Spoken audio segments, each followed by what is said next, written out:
মহিমা পথে প্রিয়াংশে সর্বসমতা জননী জন্মভূমিষ্ঠ স্বর্গাগতি করিয়াছি। সর্বাগ্রে প্রণাম জানাই আমার দেবদেবী স্বরূপা মাতা পিতার রাতুল চরণ কমলে, যাদের আশীর্বাদে যাদের করুণায় যে চরণ তরি ভর করে এসেছি আজ এই জগৎ মাজারে, এসেছি আজ এই সাধুগুরু বৈষ্ণব কৃপা পদ্মে এবং তাহাদের আশীর্বাদে আজ এই জগতের সমস্ত সুখ শান্তি সবকিছু ভোগ করছি। সেই মাতা পিতার চরণের কোটি কোটি প্রণাম।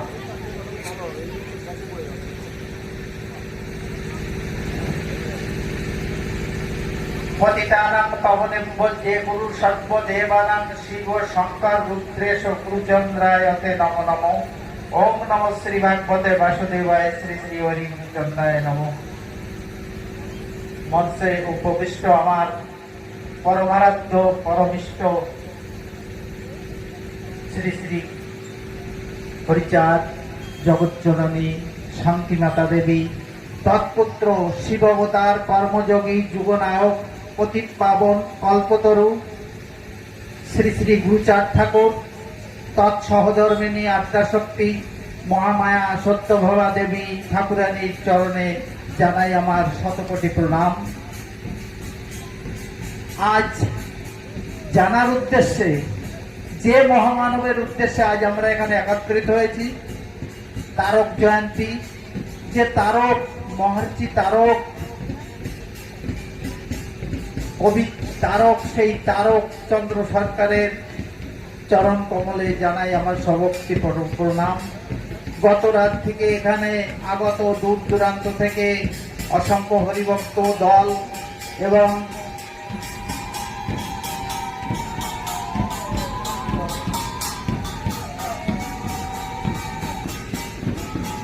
হরিবল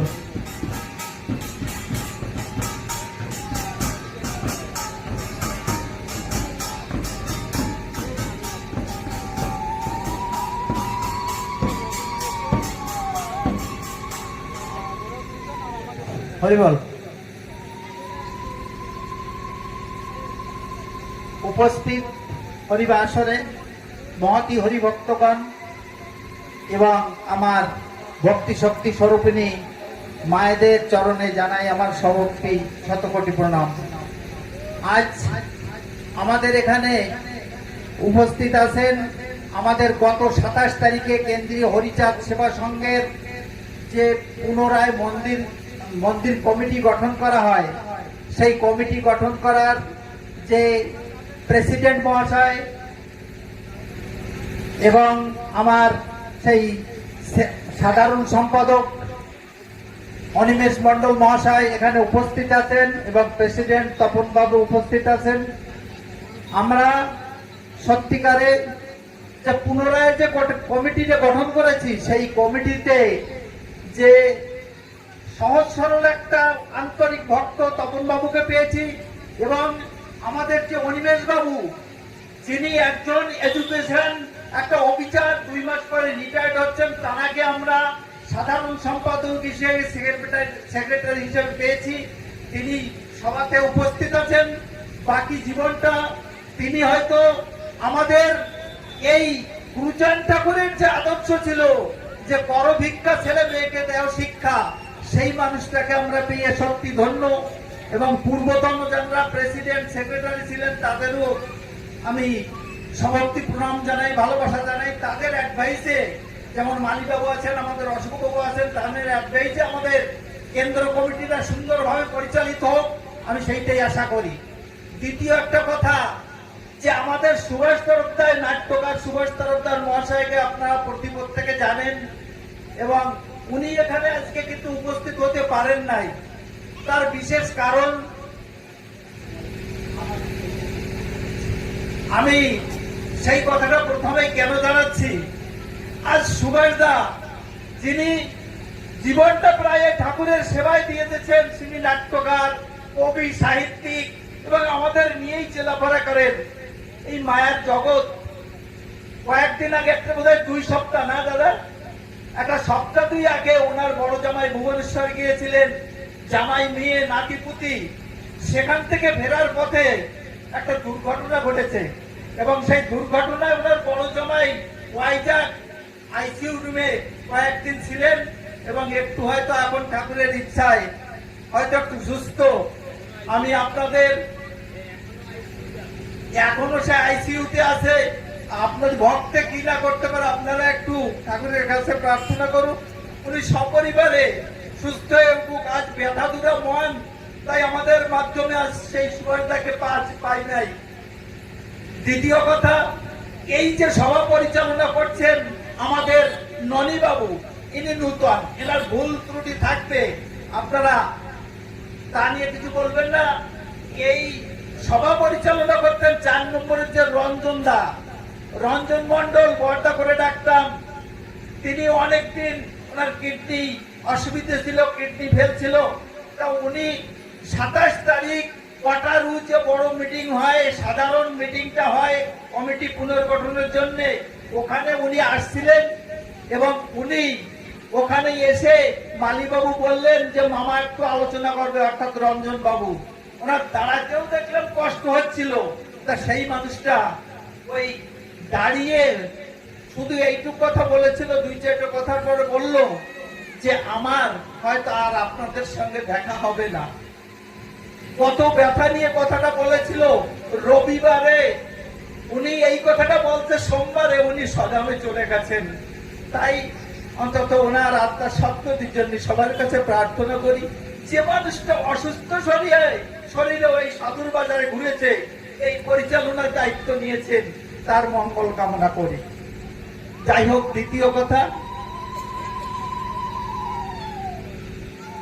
যে আজকে যে উদ্দেশ্যে আমরা এখানে উপস্থিত হয়েছি, তারক জয়ন্তী, অর্থাৎ তারক গোসাই এই মহামানব জগতের বুঝে এসেছিলেন 179 বৎসর আগে, 179। এই মানুষটা জীবনে যে আমাদের কি সম্পদ দিয়ে গেছেন, কত বড় আমাদের উপকার করে গেছেন। ইনি চলে গেছে বললে ভুল হবে, ইনি চলে যান নাই, সদা সর্বদা তার যে মহাসংকীর্তন রচনা করেছেন, যেটা সম্পূর্ণ গৌর ভজনা, এবং উনি যে মতুয়ার সব থেকে শ্রেষ্ঠ গ্রন্থ হরিলীলামৃত গ্রন্থ উপহার দিয়েছেন। যে হরিলীলামৃত গ্রন্থের ভিতরে মঙ্গলাচরণে বলা হয়েছে যে হরিচাঁদ চরিত্র সুধা প্রেমের ভান্ডার, আদি অন্ত নাহিজার কলিতে প্রচার। এই যে হরিলীলামৃত গ্রন্থের ভিতরে যে সম্পদ উনি দিয়ে গেছেন, আপনারা প্রত্যেকে লীলামৃত গ্রন্থ হয়তো ঘরে রাখেন, বলেন, প্রত্যেকটা এক একটা উপখ্যান আমাদের জীবনের এক একটা উপদেশ। আজ একটা গানের কলিতে আছে, রসিক বলে ছিলেন বাকি, বর্তমানে হলেন বাকি, আরো যেন কি বাকি আছে। আমি ছোট শিশু ছিলাম, তারপরে বালক হলাম, যুব হলাম, এখন বৃদ্ধকালে আমি এসে পড়েছি, যার জন্য গুণাদিন তো চলে যাবে।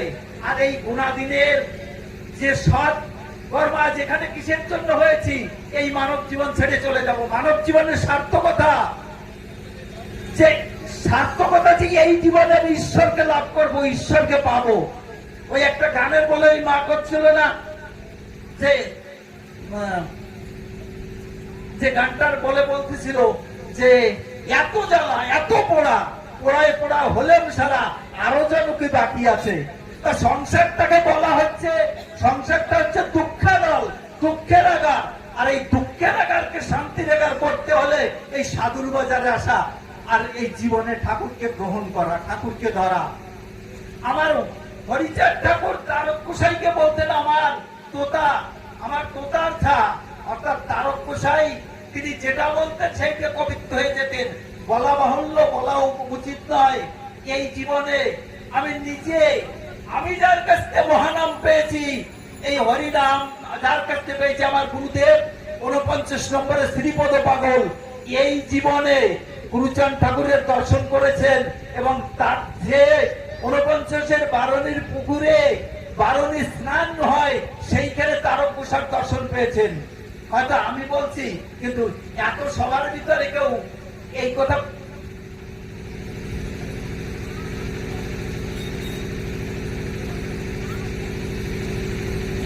এই কথা তানার কাছে আমি শুনেছি, এবং আমার ছোট ভাই একটা পান্ডুলিপি রেখেছে। সেই জন্য আমার বিশ্বাস যে এই যে মতুয়া ধর্মের যে আদর্শ, যে বাস্তবিকতা, যদি কেউ তিলে তিলে ধারণ করে, তিলে তিলে যদি কেউ এটা পালে, তাহলে তার জীবনে ঈশ্বর পাওয়া একান্তই সম্ভব। উনি তারকেশ্বর যে দর্শন পেয়েছেন, সেই দর্শনে উনি আমার কাছে যেসব কথা বলেছেন, সেই সব কথাই আমি উপলব্ধি করেছি জীবনে ঈশ্বরকে পাওয়া সম্ভব। ঈশ্বরকে আমার তারকেশ্বর জীবনে অসংখ্য লীলা তারকেশ্বর জীবনে করে গেছেন। আর তারকেশ্বর মতোই এমন একটা মহামানব, যে তারকেশ্বর যখন মৃত্যুঞ্জয়ের কৃপায় চালনায় গান করতে গিয়েছিলেন, সেখান থেকে ঠাকুরই বলেছিলেন যে যাও ওই চালনায় একটু কবি গান শুনে আসো। সেই চালনায় কবি গান ঘুরতে যে সেই যুবক তারক, যে তারকের সুন্দর সুটম চেহারা, গৌর বর্ণ, যে যার দিকে তাকালে মানে নিচে মন প্রাণ ভাবিত হয়ে যায়, প্রেমে উৎফুল্ল হয়, সেই তারককে দর্শন করলেন মৃত্যুঞ্জয়। আর সেই মৃত্যুঞ্জয় বলেছিলেন যে তুমি একবার মল্লকান্দি আসো। তুমি এই যে আসনে উঠে এত সুন্দর যে ঠাকুরের বক্তৃতা দিলে, তুমি কি তাকে দর্শন করেছো? যে এই যে বলে না, আমি ঠাকুরের সমস্ত চিহ্নগুলো বর্ণন করেছি, সবকিছু করেছি। আমার বাবা কাশীনাথ যিনি কবি গান করতেন, তার যে গ্রন্থাদি ছিল তা থেকে আমি জেনেছি, এবং তা থেকে আমি বুঝে সেইকে ব্যাখ্যা করেছি। তারকেশ্বরকে মৃত্যুঞ্জয় বলছেন। মৃত্যুঞ্জয় অসাধারণ ব্যক্তিত্ব, যিনি গুরু বৃহস্পতি। এই যে দ্বাদশ পাগল ঠাকুরের যে দ্বাদশ পাগল লীলা করেছেন, প্রত্যেকের এক একজন, এই নিত্যানন্দ যিনি এই নারকেল বাড়ির মহানন্দ, যিনি ইনি নিত্যানন্দ। তাহলে ইনি বলাতে তখন উনি ঠাকুরের কাছে যখন উনাকে নিয়ে গেলেন, এক এক করে ঠাকুরের যে 31টা চিহ্ন দেখার পরে উনি অচৈতন্য হয়ে পড়ে গেলেন, এবং ঠাকুরকে জানলেন ইনি পূর্ণ ব্রহ্ম। আগে উনি বিশ্বাস করতে চাই নাই। তাই এই তারকেশ্বর যে সারা জীবনে এত এত কিছু সম্পদ দিয়ে গেছে, সব থেকে বড় কথা কি, যিনি আজ এই বিলম্বিত গ্রন্থটা যদি আমাদের উপহার না দিতেন, আমরা ঠাকুরকে জানতে পারতাম কি? জানা আমাদের সম্ভব হতো না। তাই যাই হোক, আমাকে সময় কম দিতে বলা হয়েছে, আমি বিশেষ কিছু বলতে চাই না। তবে এই তারকেশ্বর জয়ন্তী উপলক্ষে একটা বলতে চাই যে আজ এই যে শনিবার, গত যে শনিবার গেছে, এই তিথিতে তারকেশ্বর এই ধরাধামে আসছিলেন। অমাবস্যা এবং শনিবার সেই তিথিটাই পড়ছে। তারক জয়ন্তী কখন হয়? এই দিনটাই হয়, কিন্তু তারক জয়ন্তী আমি বলবো প্রতিক্ষণে প্রতিপলে হয়। যখনই তারকেশ্বর চরিত্র কথা চিন্তা করা হয়, তারকেশ্বর সারা জীবন যা কিছু করে গেছেন, যে তারকেশ্বর এসেছেন মায়ের বরে, যে মা ওনাকে সদা সর্বদা পদ ছায়া দিয়ে রাখতেন। এমনকি লোক জয়পুরের আরপার যে লক্ষ্মীপাশা কালীবাড়ি, সেই কালী মন্দিরের মা পর্যন্ত তারকের কাছে মেয়ে এসেছে, শাখা পর্যন্ত করেছেন। যেদিন শান্তিমা এবং হরিচাঁদ ঠাকুরের আশীর্বাদ নিয়ে ঢাকায় কবি গান করতে গিয়েছিলেন আমার তারককর্তা, এবং মা ঠাকুরকে যখন প্রণাম করলেন যে আমি বড় কবিয়ালের সঙ্গে আমি কবিয়ান করতে ঢাকায় যাব, ঠাকুর তুমি আমাকে আশীর্বাদ করো। ঠাকুরের আশীর্বাদ অশ্রুপূর্ণ নেত্রে আশীর্বাদ দিলেন। ঠাকুর একটা কথা বলেছিলেন, শুধু তারককে বলেন না, পুরো বিশ্ববাসীকে বলেছিলেন যে ওরে তুই আমাকে প্রণাম করলি, আমি তোকে আশীর্বাদ করি, কিন্তু একটা কথা জানিস, জগতের মার উপরে এই জগতে কেউ নেই। আমিও মার মধ্যম যে আমার অন্নপূর্ণার মধ্যম যে জগতে এসেছি। তাই যে সন্তানের মায়ের প্রতি ভক্তি থাকে, মায়ের প্রতি শ্রদ্ধা থাকে, মাকে সদা সর্বদা দেবী রূপে পূজা করে, সেই সন্তানের মঙ্গল অবশ্যই।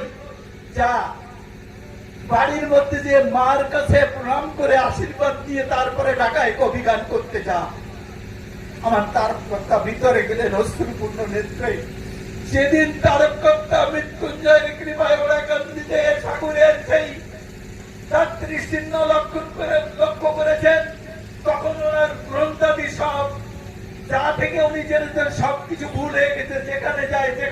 করে ঠাকুরের সেই স্বরূপ, মায়ের সেই স্বরূপ তার সামনে ভেসে ওঠে। উনি আর কিছু চিন্তা করতে পারেন না। তখন উনি মার কাছে গেছেন, মার কাছে যেয়ে মাকে প্রণাম করছে, প্রণাম করে বলছে, মা কি তারক কোথায় যাবে মনে হচ্ছে?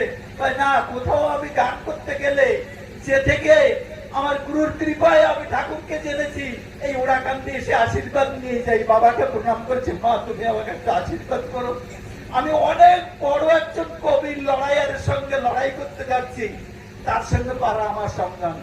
যা বাবা, তোমার মঙ্গল হবে। দুই হাত ভরে শান্তি বা বিশ্ব প্রসবনে মা আবার শান্তি বাজে সন্তানকে আশীর্বাদ করে, তার মঙ্গল অবশ্যই হয়। যখন প্রণাম করেছেন তখন দুই হাত ভরে আশীর্বাদ করে, যখন প্রণাম করে অস্ত্রপূর্ণ নত্রে চলে যাচ্ছে, ডাক দিয়ে বলছে, বাবা তারক তুমি ঢাকায় যাচ্ছ, গান করে আসার সময় ওখানে ভালো শাখা পাওয়া যায়, আমার জন্য অন্তত এক গোড়া শাখা নিয়ে এসো। তারক ঠাকুরকে মাকে প্রণাম করে উনি ঢাকায় গান করতে গেলেন। এই তারক অসাধারণ ব্যক্তিত্ব অনেক অনেক আসলে, যে তারক গোসাই যেখানে গান করেছে, তারক গোসাই এই যে উপজুটোর উপরে অনেক ভাগ্যবান মুষ্টি পরিমাণ স্বর্ণ পুতুল সেই উপজুটোর উপরে বিরাজ করে, অনেকে দর্শন করেছেন। ওই রাত্রিবেলা ওই লাইটে ঝিকমিক ঝিকমিক করে। এই তারকের মাথায় ঠাকুর যখন উনি সবকিছু ভুলে সবকিছু সমর্পণ করে এই তারক গোসাই আসনে নামতেন, তখন ঠাকুর নামে কৃপা করতো এবং ওনার মস্তকে থাকতেন। গান শেষ হলো, গান শেষ হওয়ার পরে ঢাকায় গেলেন। শহরে যেয়ে বাবার জন্য ধুতি কিনলেন, মার জন্য শাড়ি, শাখা, সিঁদুর সবকিছু নিয়ে উনি ওখান থেকে চলে আসলেন। কিন্তু এর ভিতরে একটা ঘটনা হলো, যখন একটা গাড়ু নিয়ে উনি পায়খানা করতে গেলেন সকালবেলায়, যে বাড়িতে কবি গান হয়েছে, সকালবেলায় যে একটা গাছের আড়ালে গেছে, একটা কালো কালো একটা ছেলে বাচ্চা ছেলে এসে জিজ্ঞেস করছে, ও গোসাই রাত্রি তুমি যে কবি গান করছিলে, তোমার মাথার উপরে জুটোর উপরে একটা সোনার পুতুল ঝিকঝিক করছিল, সে পুতুলটা কোথায় রেখে এলে? যে মানুষ ভাবুক হয়ে যায়, হরি বলতে যার হৃদয় কাঁদলে, পার্থিব জগতের সবকিছু যার লোক পেয়ে যায়, পার্থিব জগতের বিষয় বাসনা সবকিছু তার কর্কুট হয়ে যায়, যে হরি প্রেমে হরি বলতে, যার নয়ন ধরে হরি বলতে, তার হৃদয় কাঁদতে, সে তো ওই ভক্তাই খোঁজে। তখন হাতের গাড়ু পড়ে গেছে, ছেলেটাকে ধরতে গেছে, গাছের আড়ালে হারিয়ে গেছে, কাঁদতে কাঁদতে উনি চলে আসলেন। ঠাকুরের ইচ্ছায় সুন্দর গান করলেন এবং বিপরীত যে কবিয়াল ছিল, কবিয়াল পরে প্রণাম করে বললেন, অনেকের সঙ্গে লড়াই হয়েছে, না জানি কোন অদৃশ্য শক্তি তোমাকে কৃপা করেছিল, তোমার সঙ্গে আমি পেরে উঠলাম না। ঠাকুর বাড়ি গেলেন, ঠাকুরকে প্রণাম করলেন। ঠাকুর জিজ্ঞেস করছে, হরিচাঁদ ঠাকুর তারক ঢাকায় নাকি বড় কবির সঙ্গে কবিগান করতে গিয়েছিল, কবিগান কেমন হলো বাবা? আর তুমি কেমনই মানুষ, এত বড় মানুষ, অত একটা ছোড়াকে তুমি ধরতে পারো না? পড়ে গেলেন পার পরে। একটা জিনিস জানলেন, মানুষের যদি একবার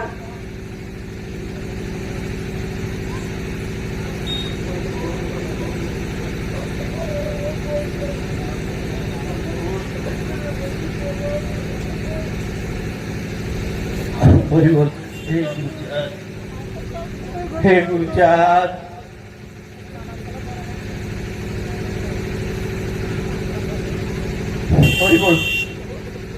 ঠাকুরকে সে প্রণাম করলেন। ঠাকুর বললো, যাও ভিতরে যাও, মার কাছে যাও। মার জন্য যে শাখা সিঁদুর শাড়ি আনলেন, বাবার ধুতি বাবাকে দিয়ে প্রণাম করে, ধুতি গেঞ্জি দিয়ে মার কাছে যে প্রণাম করলেন, মাকে দিলেন। মা বলো, তারক তোমার গান কেমন হয়েছে? কয়, যেখানে আমার বিশ্বপিতা বিশ্বমাতা আমাকে আশীর্বাদ করেছে, সেখানে আমাকে আর কে পরাজয় করতে পারে? তোমাদের কাজ তোমরাই করেছো। এই কথা, এই যে আমার তারক প্রসাদ জন্ম সাধারণ ভাবে হয়নি।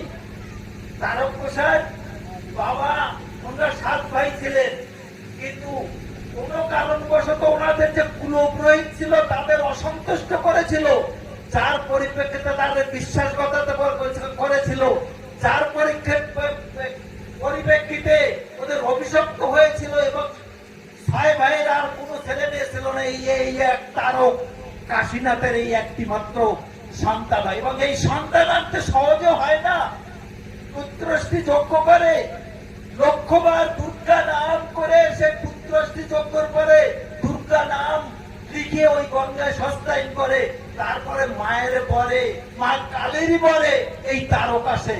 তার জন্য মার এক নাম তারা। মা বলেছিল আমার আদ্যক্ষর দিয়ে তোমার সন্তানের নাম রেখো কাশীনাথ, তাই এই নাম হচ্ছে তারক, অর্থাৎ মার এক নাম তারা, আদ্যক্ষর প্রথমবার তো দিয়ে এর নাম তারক। তারক অর্থে তারণ করেন, যে তারকের নাম করলে মানুষের পার্থিব জগতের কারণ কামনা বিষয় বাসনে ভর্তিভূত হয়ে যায়। আর দ্বাদশ পাগল, যে দ্বাদশ পাগলের চরিত্র কথা যদি মন্ত্রণ করা হয়, যে দ্বাদশ পাগলের চরিত্র কথা যদি বলা হয়, যে দ্বাদশ পাগলের চরিত্র কথা যদি নিয়ে যদি কীর্তন করা হয়, নিজে সেই কথা দশের সামনে যদি বিতরণ করা হয়, তাতেও মানুষের জ্ঞান বিচার ভাব ভক্তি জাগে। এরা প্রত্যেকে এক একটা ভগবান।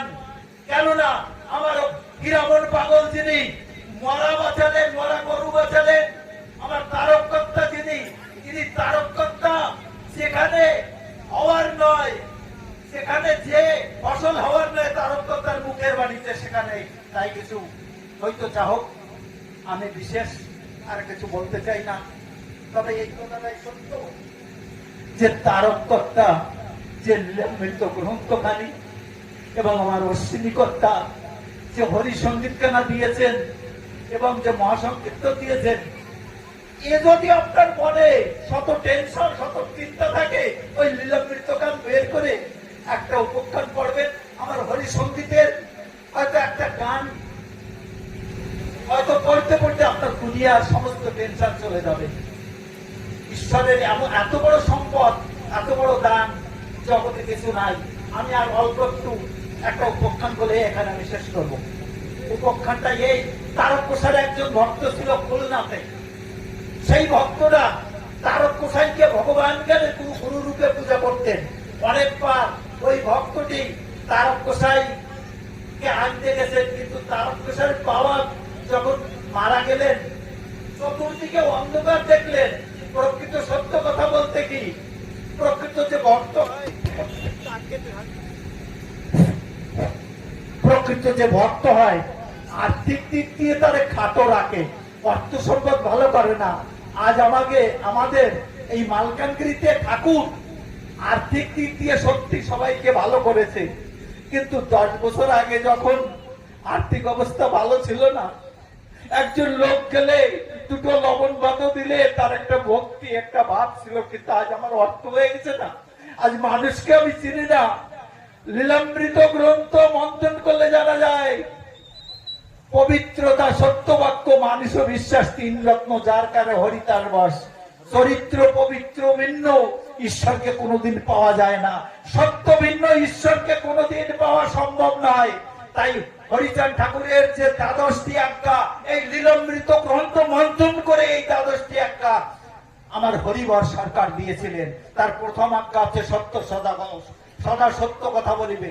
আমার গুরুচাঁদ ঠাকুর বললেন, আমার বাবার 3টি আজ্ঞা যে সদা সর্বদা পালন করে সে দূরে নয়, আমার বাবার কোলে শুয়ে আছে। 3টি আজ্ঞা কি?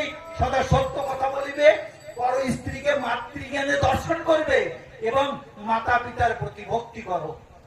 স্ত্রী জাতিকে মাতৃজ্ঞানে দর্শনের কথা অন্য কেউ না বললে তুলসীদাস সেই কথা বলেছে যে পরধন পাথর জানিয়ে পরতরি মাতু সমান, ইকে পরবি হরি নামেলে তুলসী এই যাবেন।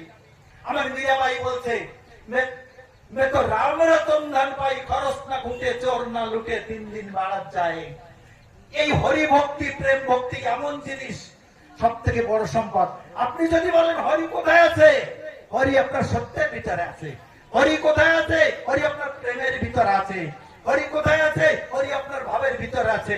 যদি আপনার কাছে প্রেম থাকে, ভাব থাকে, ভক্তি থাকে, হরি বলতে যদি নয়ন ঝরে, আপনি ঈশ্বরে বিরাজ করছেন। ওইটাকেই বলে রাধা বাবা। রাধা বাবা কোনটা? রাধা বাবা ওইটাকেই বলে। তা এই জন্যই এখন সময় আমি অনেক নিয়েছি। আজ সেই তারক কর্তা, যেখানে আমার হরিচাঁদ ঠাকুর, যেখানে আমার গুরুচাঁদ ঠাকুর, সেখানে আমার দ্বাদশ পাগল গোলক তারক হীরামন দশরথ, যে দ্বাদশ পাগলের চরণে শতকোটি প্রণাম জানাই। এর পরবর্তী অনেক বক্তা আছেন। আজ যে কথাটা বললাম, তারক জয়ন্তী, যে ঘরে আপনি লীলামৃত গ্রহণ করবেন, প্রেম হস্তুরিতে যদি তারককে স্মরণ করে এই লীলামৃত গ্রহণ করেন, ওই আপনার বাড়িতে আপনার তারক জয়ন্তী হচ্ছে, অর্থাৎ তারককে স্মরণ করছেন, এই মহামানবকে স্মরণ করছেন। তাই আপনারা সবাই অন্তত ঠাকুরের কাছে প্রার্থনা করি, আজ এই 14 নম্বরে এই তারক জয়ন্তী, এই তারক জয়ন্তীতে চাঁদরা এই তারক জয়ন্তীর ব্যবস্থা করেছেন। চিন্তা করতে পারেন কত কষ্ট, কত পরিশ্রম করে, দূর দূরান্ত থেকে কালেকশন করে আজ আমার এই তারকতার অনুষ্ঠান করছেন, এবং অনেক টাকা খরচ করে সেই আপনাদের সবার মনের চাহিদা মেটাতে সেই অসীম সরকার আর নির্মল সরকার, কে কে অন্য আসছেন, তারাও তো এই ঠাকুরের কথাই বলবেন। জীবনে কথা যদি বলতে হয়, ঠাকুরের কথা চিন্তা যদি করতে হয়, ঠাকুর চিন্তা। এই মনটা আমার ঠাকুর বলেছে, এই মনেই বন্ধন, মনেই মুক্তি। আমার এই মনে যদি আমি কুচিন্তা করি, আমায় যদি চিন্তা করি, আমার অধপতন হবে। আমি যদি সুচিন্তা করি, ভালো চিন্তা করি, যখন মঙ্গল চিন্তা করি, আমার মঙ্গল হওয়ারটাই হবে। তাই মনেই বন্ধন, মনেই মুক্তি। ওই একটা কোটেশন আমি বলছি যে, গৃহে থেকে যা হয় ভাবুদয়, সেই যে পরম সাধু জানিবে নিশ্চয়। ভাবটুকু আমার কাছে, আমার ভজন আর ভোজন জীবনে কেউ কার করে দিতে পারে না।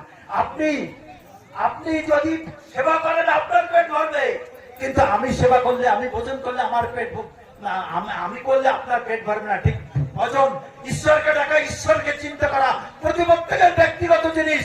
আমার মানব জীবন চলে যাচ্ছে, আজ মতে কাল চলে যাব, যে জন্য আসছিলাম, আমি ঠাকুরকে যদি না ডাকলাম, তার বিরহে যদি আমার 2 ফোঁটা চোখের জল না পড়লো। তাই ঠাকুর বলছেন কোনো কিছু দরকার নাই, এই যে 2 অক্ষর হরিনাম, কৃষ্ণ নাম, রাম নাম, যেটা তোর ভালো লাগে হাতে তালি দিয়ে নাম করিস। কোন গাছের তলে যেয়ে যদি আমি হাতে তালি দিয়ে, গাছে পাখি বসলে যেমন সে পাখি উড়ে যায়, হাতে তালি দিয়ে। আমার গুরুচাঁদ ঠাকুর বলছেন, রাত উঠে উঠে আমার মা বাবার নাম হাতের তালি দিয়ে করিস, সমস্ত জ্বালা যাতনা দূরে যে প্রেমানন্দে জীবনটা ভরবে। বাস্তব আমাদের হাতে এটা আছে, তাও আমরা চলি না। যা হোক, এই পর্যন্ত রাখছি। যে কটা দিন আছে বাকি, হে প্রেমময় তোমায় যেন ডাকি, দেখা না পাই তবু যেন তোমার বিরহে ঝরে 2 আখি, আর কিছু চাই না। শান্তি হরি গুরুচাঁদ তারক চাঁদ প্রীতে প্রেমানন্দে ভক্তের মনোবাসনা পূর্ণার্থে হরি ধ্বনি বলবন মহর্ষি তারক চাঁদ।